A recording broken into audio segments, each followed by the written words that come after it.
de retour sur les ondes de Montréal Pluriel, votre émission du matin. Comme je vous l'avais promis, chose promise, chose due, nous avons parmi nous Monsieur Fabrice Ville, qu'on définit comme un entrepreneur social. Comment vas-tu, Fabrice? Ça va très bien, toi? Ça va. Ben, je vais commencer par te présenter, c'est toujours ce que je fais, là. Fabrice Ville, tu es un individu, bon, je vais laisser les gens particuliers, dans le sens que les choix que tu as faits sont, je dirais pas à contre-courant, mais sont différents de ce qu'on fait traditionnellement dans la communauté haïtienne. Tu as commencé, bon, tu étais un avocat, ok, tu as fait les meilleures écoles, tu as été à Brébeuf et tout ça, ensuite tu as gradué, tu es membre du barreau, tu travailles dans un gros cabinet. Ensuite de ça, M. Fabrice décide qu'il va tout plaquer et il va faire un 180 degrés et fonder un organisme à but non lucratif qui s'appelle Pour 3 points. Ça, c'est en 2013. Explique-nous cette décision-là que tu as prise. Oui, alors, merci d'abord de m'accueillir aujourd'hui. C'est bien gentil, Greg. Pas de problème. Pour 3 points, d'abord, pour expliquer pourquoi j'ai fait mon choix. Donc, je pense que ces personnes expliquent qu'est-ce que fait Pour 3 points. Oui. Ce qu'on fait, c'est qu'on développe les coachs sportifs pour qu'ils agissent comme des coachs de vie pour les jeunes athlètes en milieu défavorisé. Okay. Alors, essentiellement, c'est qu'on mise vraiment sur la motivation des jeunes pour le sport.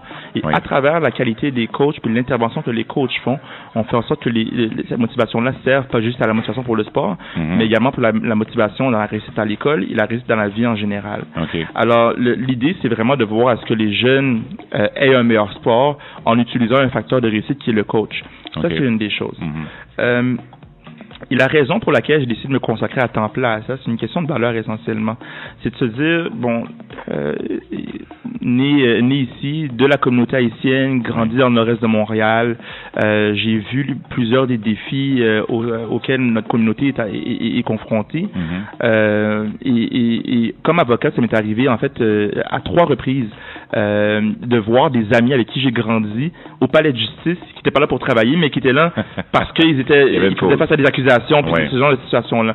Là, la question qui s'est posée, c'est de se dire, bon, ben, face à ce type d'événement-là, ben, qu'est-ce que je peux faire de mieux que de travailler dans mon bureau pour aider, en fait, pas juste notre communauté, mais pour aider les jeunes que je côtoyais, puis de voir à ce que ces phénomènes-là, ben, ils soient réduits, puis finalement qu'il y ait un terme à ces phénomènes-là. Puis essentiellement, c'est une question de valeur, c'est de se dire, ben, je me sens plus utile dans la société à faire ce que je fais via Pour 3 points qu'à travailler dans un cabinet d'avocats, à avoir une belle réussite, puis à m'impliquer bénévolement, mais avoir un impact qui est un peu plus limité, essentiellement. Pour 3 points, on va décrire l'organisme. C'est un organisme qui transforme des coachs sportifs en coachs de vie auprès de jeunes athlètes d'école secondaire en milieu défavorisé, leur donnant des habilités requises pour réussir à l'école et dans la vie. Oui. OK. Donc, c'est très important pour toi. Pourquoi c'est important pour toi, justement, de t'impliquer à ce niveau-là? Est-ce qu'il y a une plus grande problématique dans nos communautés? Est-ce que tu as été confronté en tant qu'avocat à certaines situations, mais de là à faire un changement aussi percutant au niveau carrière, est-ce que tu trouves ça à ce point important? Oui. Oui, parce que la problématique est fondamentale. Qu'on parle de notre communauté ou ailleurs, on n'est pas à Détroit, on n'est pas dans des villes qui sont les villes les plus pauvres aux États-Unis. On n'est pas à Montréal. Il y a des écoles dont les taux de décrochage dépassent 50%. Ça veut dire que on prend 3 enfants là, puis sur les 3, ben il y en a 2 qui n'auront pas de diplôme d'études secondaires. Donc les problèmes sociaux sont hautement importants. Face à ça, pensons au rôle du coach. Moi, je pense, j'en suis convaincu, il n'y a pas personne qui est un self-made man. On a tous besoin d'un coach, de quelqu'un qui nous accompagne. Des mentors, On a tous besoin d'un mentor. Tout le monde qui réussit professionnellement et personnellement a eu à tout le moins un ou plusieurs individus qui les ont accompagnés. Parce que le fait ironique, c'est que pour les coachs, seulement 5 à 10% des coachs ont une formation adéquate. Alors, ça veut dire que 90-95% des coachs, alors que c'est les adultes les plus significatifs pour les athlètes après les parents, ils n'ont aucun outil pour développer chez les jeunes ce qu'on appelle les habiletés de vie. Puis, c'est terrible. Ça veut dire que, indépendamment de tous les problèmes que les jeunes peuvent être confrontés dans leur milieu, ne serait-ce que le fait d'avoir un coach leur permettrait d'avoir de meilleures chances de réussite dans la vie. Puis, il y a ce manque-là qu'il faut combler. De point de vue plus personnel, quand je regarde tout ça, je me dis, bon, mais moi, j'ai joué au basketball pendant 7 ans. J'ai coaché pendant 10 ans. Moi, je sais ce que ça représente, en fait, la valeur du coach. La valeur du coach. Alors, face aux problématiques sociales auxquelles on est confronté, l'outil qui est un outil hyper puissant qui est le coach et ma compréhension des enjeux, ben c'est clair que ça venait hautement pertinent pour moi de dire bon ben cette problématique-là, moi je peux donner un coup de main en contribuant via qu'est-ce que je connais étant le coaching.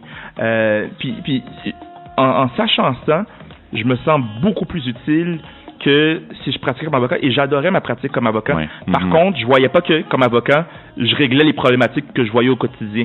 Donc, oui, pratiquer, c'est stimulant intellectuellement, mais fondamentalement, quand je me levais le matin, c'est de me dire, est-ce que je me lève le matin pour plaider devant un juge, je me lève le matin pour bâtir un organisme qui aide un maximum de coachs qui, eux, vont aider un maximum de jeunes, et ce choix-là m'apparaît celui qui me convient le plus. De la persévérance scolaire, justement, c'est la semaine de la persévérance scolaire. C'est quelque chose qui vraiment remarquablement t'affecte et tu as décidé de prendre le taureau par les cornes, justement, et t'y impliquer personnellement. Franchement, je salue ton implication parce que, justement, on nous élève souvent à dire comme ça, bon, ben, quand tu finis ton école, tes études, t'es avocat ou rivé. Tu n'as plus besoin de rien faire à part collecter ton salaire, justement, avoir ton gros chèque et continuer, justement, à pratiquer. Là, tu as pris le taureau par les cornes puis tu as fait autre chose avec. Puis, en plus, tu as toujours été un gars très impliqué, là. Parle-nous de tes implications avant ton organisme qui t'ont mené, justement, au parcours que tu fais actuellement. Oui, alors, automatiquement, j'ai bien sûr pensé au fait que je suis sur le conseil d'administration de la Fondation Campi. Oui. Donc, je suis encore sur un des membres du conseil d'administration de cette fondation-là qui est connue dans la communauté, qui vise à accompagner les familles les plus démunies en Haïti vers l'autonomie. Et oui, j'ai toujours été impliqué. Et ça a commencé par le coaching. J'ai coaché de l'âge de 16 ans jusqu'à mon parcours professionnel. J'étais encore entraîneur adjoint au niveau secondaire en basketball. Donc ça, c'est une implication qui est mon implication la plus fondamentale. Oui. À part de ça, tout ce qui est l'OSBL, la gestion de l'OSBL, la compréhension des comités. J'ai été membre du conseil d'administration de la Jeune Chambre de commerce haïtienne. Donc ça a été un moteur pour moi de comprendre un peu c'est quoi la dynamique de l'implication de la communauté d'affaires à Montréal. J'ai également siégé sur plusieurs comités au barreau de Montréal étant avocat. Mais par ailleurs, à travers toutes ces implications-là qui ont été mes implications principales, donc on parle de la Jeune Chambre de commerce haïtienne, la Fondation Campi, les comités du barreau, je retrouvais pas le niveau d'implication puis de passion qui vient me chercher quand on parle du coaching, quand on parle de la question d'être entraîneur.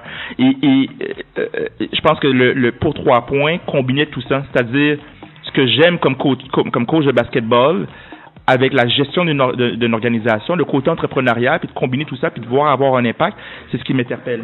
Okay. Et tu as mentionné quelque chose de très pertinent, la question de l'avocat arrivé, tu as un salaire et tout. Moi, je le vois différemment. Puis je pense que nos parents qui sont arrivés ici, qui ont fait des sacrifices, ou même les gens qui viennent ici encore, il y a encore l'immigration qui viennent ici, ils font des sacrifices. Ils misent avec raison beaucoup sur l'éducation. Mais l'éducation, ça ne paie pas une sécurité. L'éducation, ça paie une liberté. Ça paie une liberté de faire des choix. Puis quand on est éduqué, on peut faire ce qu'on veut. Puis moi, je le vois comme ça, c'est de dire, dans le pire des cas, c'est pour 3 points échoue. Puis là, je cogne sur la table de bois, puis je souhaite que ça échoue pas. Va échouer.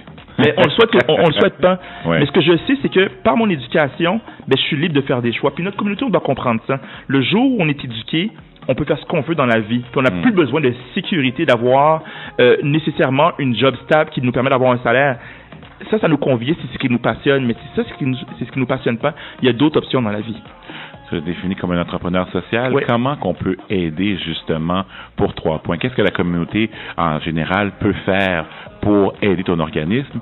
Donne-nous le numéro de téléphone pour vous joindre, votre site web et comment qu'on peut t'aider en fin de compte à améliorer la vie des coachs et par ricochet la vie des élèves justement qui souhaitent persévérer et terminer leur diplôme d'études secondaires et aller très loin dans la vie, comme tu as si bien décrit. Oui. Alors, notre organisme, qu'on fait essentiellement, qu'on parle de former des coachs qui interviennent auprès des jeunes, les coachs, là, c'est du temps de qualité qu'ils consacrent. On leur demande minimum 15 heures d'intervention par semaine auprès d'un jeune. C'est exceptionnel au niveau d'un jeune, d'un coach. Alors ça, il faut le rémunérer, le coach, il faut le payer. Et notre organisme, via un programme de formation de 2 ans auprès des coachs, on finance leur participation au programme à hauteur de 5 000 $ par année. Mais ce montant-là, C'est ce qui permet à un coach de consacrer du temps de qualité aux jeunes, d'appeler les parents, de voir les enseignants, de consacrer du temps auprès du jeune leur terrain et pas juste de faire du sport. Donc, il faut payer ce montant-là.